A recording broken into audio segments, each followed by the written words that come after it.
السلام عليكم ورحمة الله وبركاته. ازيكم يا حلوين؟ عاملين ايه؟ يا رب دايما بخير وصحة وسعادة وهنا يا رب العالمين. النهاردة عندنا وصفة جديدة، وصفة سريعة، وصفة مغذية جدا جدا، فيها كمية خضار حلوة قوي، وفيها بروتين، وفيها كل حاجة يعني، لما ونشويات كله فلما لنا كل حاجة مفيدة ان شاء الله بإذن الله، مفيدة لينا ولولادنا. وغدوة سريعة، عشوة سريعة، بس بجد بجد يعني هي تحفة ومتكاملة. تمام. معانا النهاردة هنعمل صينية البطاطس بالفراخ والخضار. تمام كده. تعالوا نشوف هنعملها ازاي. معانا هنا 6 بطاطسات، يعني ولا كبار ولا صغيرين، مسلوقين. انا سلقاهم لسه ما هرستهمش. تمام.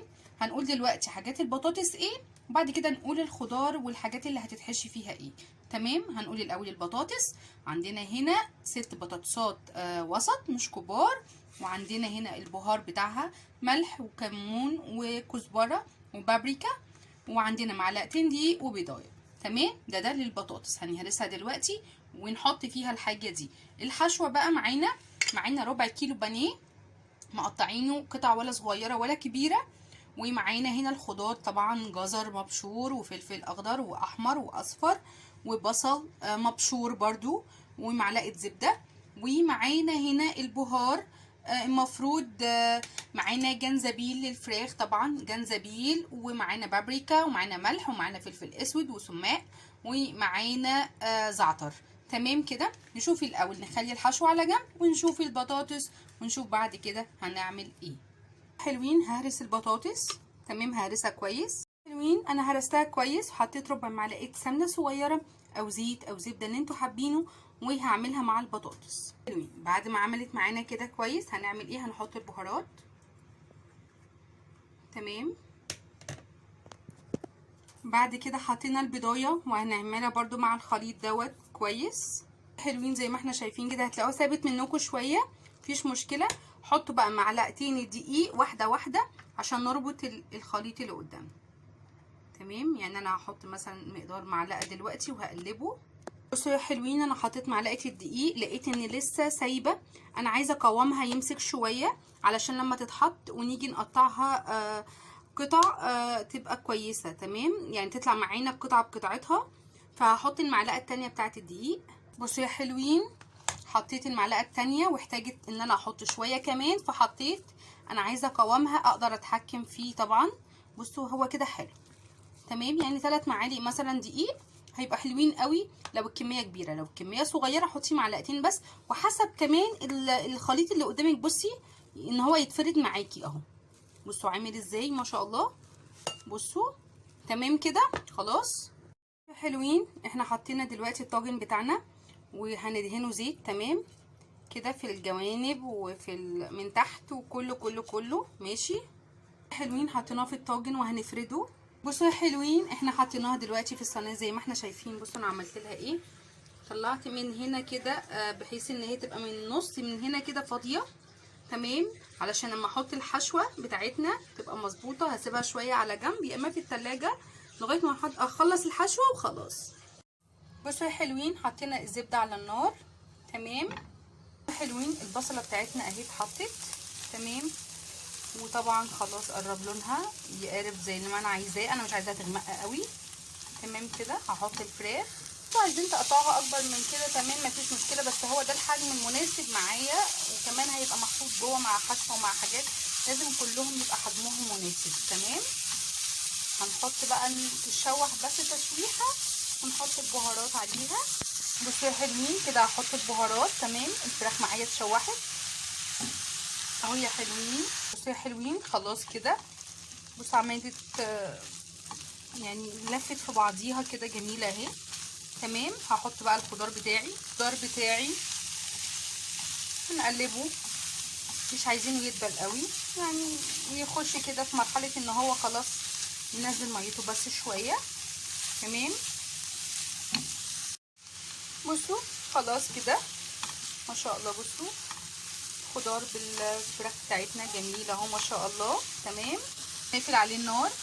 بصوا يا حلوين خلاص هشيل الخضار بقى احطه. هحط عليه ممكن زيتون حسب رغبتكم اللي انتوا عايزينه، بس انا بحب الزيتون بيبقى عليه. تمام، وهقلبه كده مع بعضه. فعلا فعلا دي وجبه والله متكامله جدا جدا جدا، اتمنى تجربوها تعجبكم. تمام، ناخد بقى الحشوه دي. بصوا يا حلوين، انا حطيتها في نص البطاطس في الصينيه، يعني عشان انا كنت عامله تجويفه علشان احط الحاجه هنا والبطاطس تبقى طالعه بصوا من الجوانب دي كده. تمام، عايزه اقول لكم الريحه رهيبه والله فعلا. الخلطه نفسها حلوه قوي، طعمها جميل جدا. بصوا نسويها كده. بصوا يا حلوين اهو زي ما احنا شايفين كده. تمام، بصوا هعمل انا ايه بقى في الجوانب اللي هي اللي بره دي. بصوا هحط عليها دهنه زيت كده، ايوه كده بسيطه. تمام، بصوا بقى زي ما انتم شايفين كده.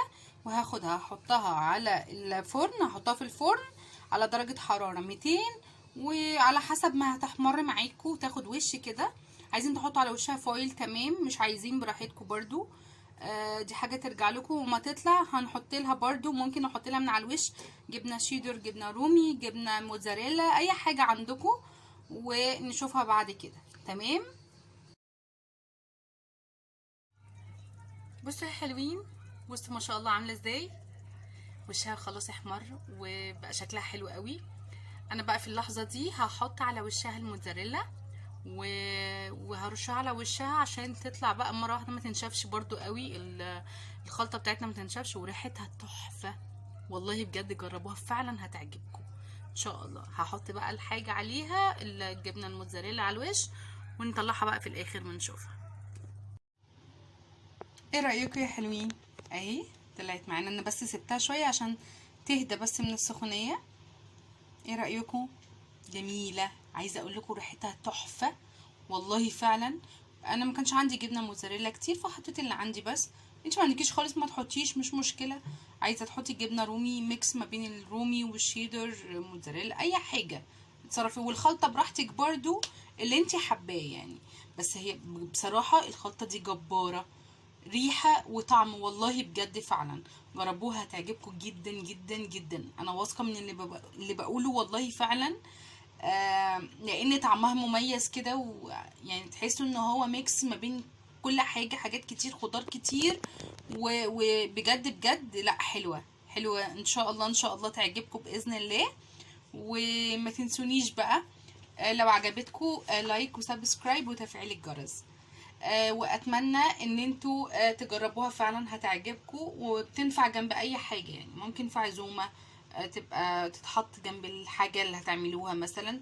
ممكن تتعمل لوحدها، تحط جنبها مخلل وصوصات، صلصات، سلطه، يعني في كذا حاجه.